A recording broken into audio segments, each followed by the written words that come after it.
having limited editions of every bag. So we keep track. Each one's going to be unique and special. And this way we can work out how many we've made. And in Byron Bay, they made 1,000 of them to give away. So we're hoping to do the same thing here.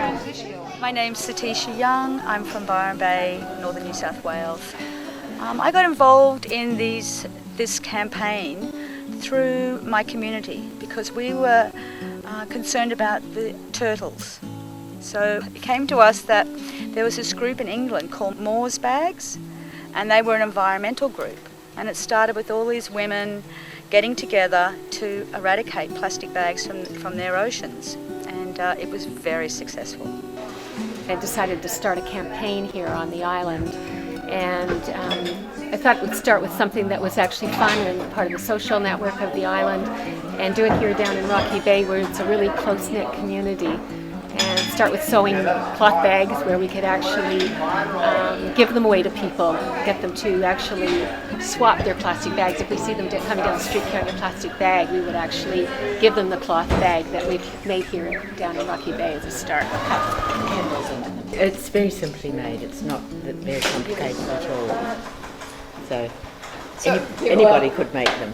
Collecting fabrics down at the op shops and taking them home and laundering them and hanging them out on the line and preparing for this day when we could actually sew them all up into cloth bags. One of the things that we're trying to do here with the sewing bee is to actually reduce the plastic footprint of Waiheke in the Hauraki Gulf.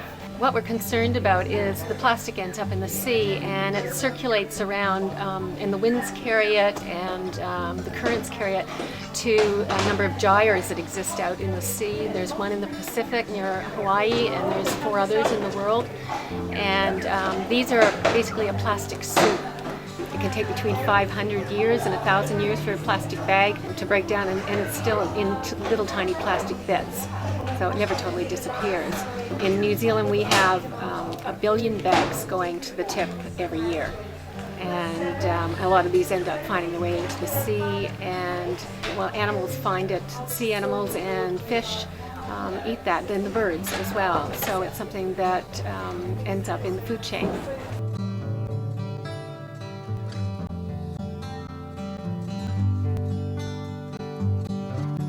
I work on the grow table at the market, and I'm hoping that we don't have to deal with plastic bags anymore, that we can have these sort of bags for sale or to give away on the table, and people can use it to put their vegetables in. A number of places have banned plastic bags around the world. There's 25 cities in California. The state of South Australia has actually banned the bag. So it's something that's happening out there. I've talked to the mayor of Auckland in terms of making Auckland part of that list that places that ban the bags, and he said I think we should start on Waiheke, that it could be a pilot project that we do here first. So he's given his support to the project. It's great. It's a great idea. I mean, we're giving them to everybody. Ideally, I'd like to give away about 1,000 bags on the island because there's 1,000 families that live here. And I'd also like to get something where the tourists coming here to visit on the island would actually be inspired as well to take a bag with them and carry the idea back out into the world.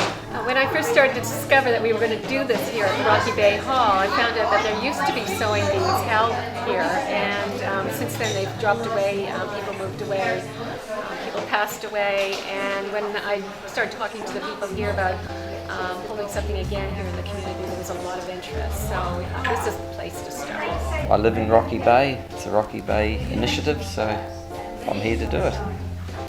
Yeah, just help the community. These events like a sewing event or, having people give bags away at the market or wherever, it actually is also building community. It builds community connections, we get to know each other, we have some fun. We've got cups of tea and beautiful food that's been made, and it's actually, it's an event, it's fun. Yeah.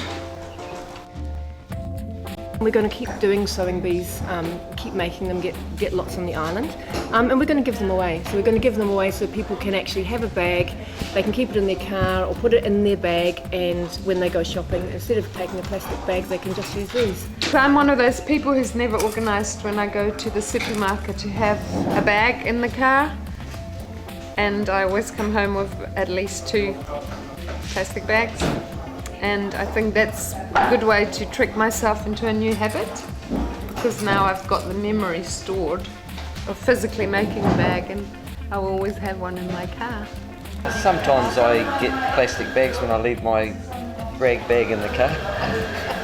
Don't we all do that? Yeah, but hopefully I'll be a bit more conscious and have my rag bag on me a lot more. We're starting with something small like this, which is a small community, but we feel like we're actually doing something to raise the issue here on Waiheke and get people to think twice about accepting a bag when they go shopping.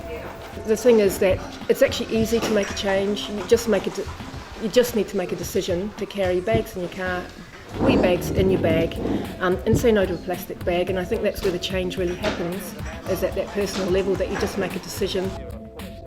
When you see that you've given out over 1,000 bags and that your little tiny community has contributed to making this, it just inspires you more.